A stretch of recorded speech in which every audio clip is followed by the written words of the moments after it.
ایوان صدر میں صدر زرداری اور وزیر اعظم شہباز شریف کی ملاقات، دہشت گردوں کے خلاف کارروائیاں مکمل خاتمے جاری رکھنے پر اتفاق کیا گیا۔ ملاقات میں ملک کی مجموعی سیاسی اور سیکورٹی صورتحال پر تبادلہ خیال کیا گیا۔ دہشت گردی کے واقعات کی شدید مذمت، کہا دہشت گردی کے مکمل خاتمے تک دہشت گردوں اور ان کے سہولت کاروں کے خلاف کارروائیاں جاری رہیں گی۔ دونوں رہنماؤں کی 27ویں ترمیم پر قومی اسمبلی میں ووٹنگ کے حوالے سے گفتگو۔ ملاقات میں یوسف رضا گیلانی، سردار ایاز صادق، محسن رضا نقوی، چودھری سالک، اعظم ندیر تارڑ، خالد حسین مگسی اور عبدالعلیم خان موجود تھے۔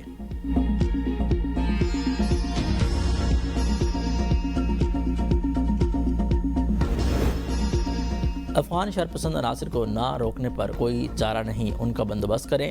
جس نے کچہری واقعہ کیا اسے بھگتنا پڑے گا۔ وفاقی وزیر داخلہ محسن نقوی کہتے ہیں خودکش حملے کے شواہد جلد سامنے لائیں گے۔ آج کا حملہ بہت سی چیزوں کے ساتھ جڑا ہوا ہے۔ اس حملے کے بہت سے پیغامات ہیں۔ کل وانا میں بھی گاڑی پر سوار خودکش حملہ آور انٹری پوائنٹ پر پھٹا۔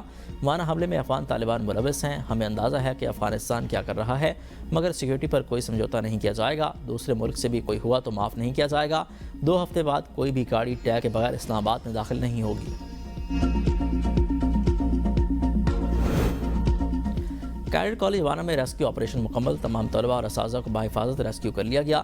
فورسز کا فیصلہ کن کلیئرنس آپریشن جاری۔ سیکیورٹی ذرائع کا کہنا ہے آخری خوارج کو جہنم واصل کرنے تک سیکیورٹی آپریشن جاری رہے گا۔ تمام طلبہ اور اساتذہ کے حوصلے بلند ہیں۔ حملے کے وقت عمارت میں 525 کیڈٹ سمیت 650 افراد موجود تھے۔ تمام کیڈٹس محفوظ رہے۔ حملہ اور خارجیوں کا تعلق افغانستان سے بتایا جا رہا ہے۔ یہ لوگ مسلسل ٹیلی فون پر افغانستان سے ہدایات لے رہے ہیں۔ کیڈٹس کی حفاظت کے پیش نظر آپریشن انتہائی احتیاط سے جاری کیا گیا۔ گزشتہ روز افغان خارجین نے کالج کے مرکزی گیٹ پر بارود سے بڑی گاڑی ٹکرائی تھی، جس کے نتیجے میں کالج کا مرکزی گیٹ منہدم ہو گیا۔ قریبی عمارتوں کو بھی نقصان پہنچا۔ پاک فوج کے بہادر جوانوں نے 2 خارجیوں کو موقع پر جہنم واصل کر دیا۔ وانا خودکش حملے کی اندرونی CCTV فوٹیج منظر عام پر آ گئی۔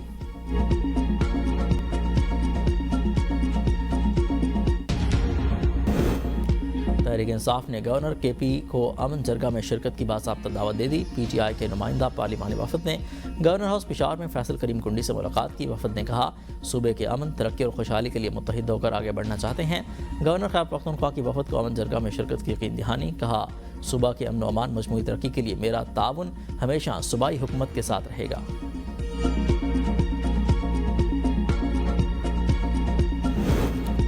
اسلام آباد دھماکے کے بعد کابل سے مذاکرات کامیاب ہونے کی امید ختم ہو گئی۔ وزیر دفاع خواجہ آصف کہتے ہیں دہشت گرد جنگ کو سرحدوں سے اسلام آباد لے آئے، ریاست کو اب فیصلہ کرنا ہوگا۔ خودکش حملہ ویک اپ کال ہے۔ دہشت گردی کے خلاف جنگ پورے پاکستان کی جنگ ہے۔ کابل کے حکمران پاکستان میں دہشت گردی کو روک سکتے ہیں۔ اسلام آباد تک اس جنگ کو لانا کابل سے ایک پیغام ہے۔ پاکستان بھرپور جواب دینے کی قوت رکھتا ہے۔ وزیر قانون اعظم ندیر تارڑ کا پیمز اسپتال کا دورہ، زخمیوں کی عیادت، جلد صحتیابی کی دعا کی۔ طبی ماہرین سہولیات فراہم کرنے کی یقین دہانی کی رہی، کہا کہ بزدلانہ حملے قوم کے حوصلے پست نہیں کر سکتے۔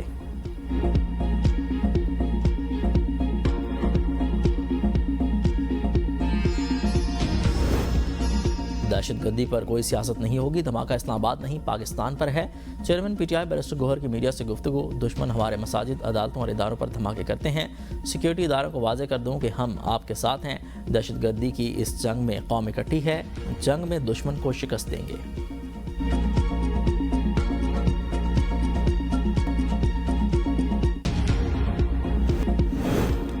عالمی برادری کے اسلام آباد خودکش حملے کی شدید مذمت، پاکستان کے ساتھ مکمل اظہار یکجہتی۔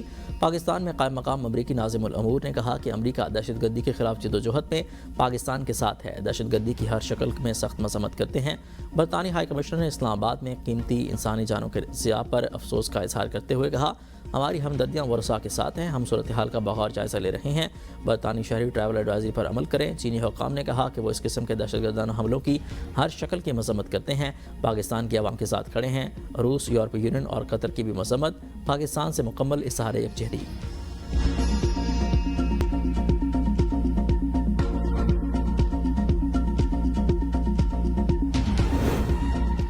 قومی اسمبلی میں 27ویں آئینی ترمیم کا بل پیش، آج منظور ہونے کا امکان، اپوزیشن کا احتجاج، شور شرابہ۔ وزیر قانون اعظم ندیر تارڑ نے خد و خال بیان کرتے ہوئے کہا دنیا بھر میں آئینی معاملات کی سماعت آئینی بینچ کرتا ہے، صدر مملکت دوبارہ پبلک آفس میں آتے ہیں تو استثناء ختم ہو جائے گا۔ 27ویں آئینی ترمیم میں سوموٹو کا اختیار ختم کیا گیا اور اس کا ایک طریقہ کار وضع کیا گیا ہے۔ سوموٹو کے ذریعے ملک کا معاشی نظام برباد کر دیا گیا۔ منتخب وزیر اعظم کو گھر بھیجا گیا۔ کسٹم سامان پر بھی سموٹو لیا جاتا رہا۔ صوبوں کے معاملات اور آئینی مقدمات آئینی عدالت دیکھے گی۔ سپریم کورٹ سول مقدمات سمیت دیگر 62,000 سے زائد مقدمات سنے گی۔ ترمیم پاس ہونے کے بعد موجودہ چیف جسٹس ہی آئینی کمیشن اور اداروں کی سربراہی کریں گے۔ کمیشن کو جج تبادلہ کرنے کا اختیار دیا گیا۔ اگر کمیشن کے حکم پر جج کہیں جانے سے انکار کرتا ہے تو وہ ریٹائرڈ تصور ہوگا۔ بھارت کے خلاف جنگ کے بعد ضروری سمجھا کہ فیلڈ مارشل کے عہدے کو آئینی حدود میں لایا جائے۔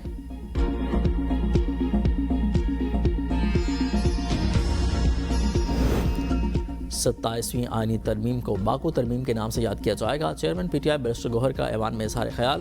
کہا وزیر اعظم نے باکو میں بیٹھ کر 27ویں آئینی ترمیم کی منظوری دی۔ ترمیم کے بعد جمہوریت برائے نام رہ گئی۔ آج جمہوریت کے لیے سوگ کا دن ہے۔ قانون سازی عوام کو فلاح و بہبود کے لیے ہونی چاہیے، نہ کہ اپنے مفاد کے لیے۔ قانون کے سامنے جواب دہ ہونا ہی قانون کی بالادستی ہے۔ یہ اپنے کیسز ختم کرا کے سائڈ پر ہو جائیں گے۔ ہم عوام کے پاس کس منہ سے جائیں گے؟ عوام کو کھانا نہیں ملتا، اسپتال میں بیڈ نہیں۔ کیا ایک اور ایلیٹ کلاس لانا چاہتے ہیں جو قانون سے بھی بالا تر ہو؟ آپ اپنے 141 کیسز کے لیے آئینی عدالت بنا رہے ہیں۔ یہ عدلیہ کے قلعہ کو فتح کر کے مرضی کے فیصلے لینا چاہتے ہیں۔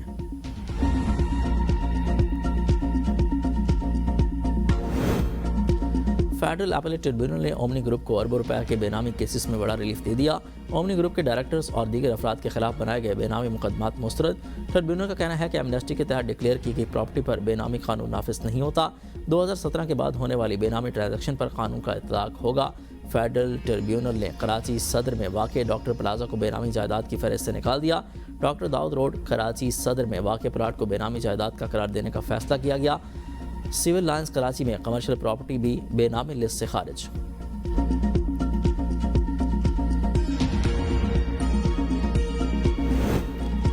وزیر اعظم شہباز شریف کی مرحوم سینیٹر عرفان صدیقی کی گھر آمد، اہل خانہ سے تعزیت۔ عرفان صدیقی کی سیاست اور ملک کے لیے خدمات کو خراج عقیدت پیش۔ شہباز شریف نے کہا عرفان صدیقی ایک شائستہ، پردوار اور اعلیٰ ظرف شخصیت کے مالک تھے۔ ہر دور میں اصول، برداشت، تحمل اور مہذب سیاست کی مثال قائم کی۔ وزیر اعظم کی مرحوم کے درجات کی بلندی اور اہل خانہ کے لیے صبر اور حوصلے کی دعا۔ پختونخوا کے عوام کے لیے ہر حد تک جاؤں گا، میرے پاس کھونے کے لیے کچھ نہیں۔ وزیر اعلیٰ خیبر پختونخوا سہیل آفریدی کا تقریب سے خطاب۔ کہا خیبر پختونخوا سب کا صوبہ ہے، سب نے آواز اٹھانی ہے۔ ہم ملک کے امن کے لیے قربانیاں دینے والوں کو ضائع نہیں ہونے دیں گے۔ جو پالیسی پختونخوا کے عوام کے حق اور بہتری میں نہ ہو اس کے خلاف آواز اٹھاؤں گا۔ نیٹ پروفٹ میں ہمارا حصہ 22 ارب روپے ہے۔ زم اضلاع کے 100 ارب روپے سالانہ وعدہ کیا تھا، 6 سال سے ہمارا حق نہیں ملا۔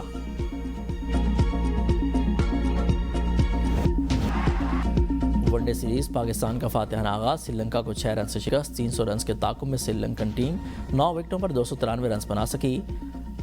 حسار نگا 59 رنز بنا کر نمایاں بیٹ رہے۔ حارث روف 4، فہیم اشرف 2، نسیم شاہ اور محمد نواز کی ایک وکٹ۔ پاکستان نے پہلے بیٹنگ کرتے ہوئے 5 وکٹوں کے نقصان پر 299 رنز بنائے۔ ٹاپ آرڈر پھر ناکام رہا۔ سائم ایوب 6، فخر زمان 32، بابر اعظم 29، محمد رضوان 5 رنز بنا کر پویلین لوٹے۔ حسین طلعت نے 62 اور محمد نواز نے 36 رنز بنائے۔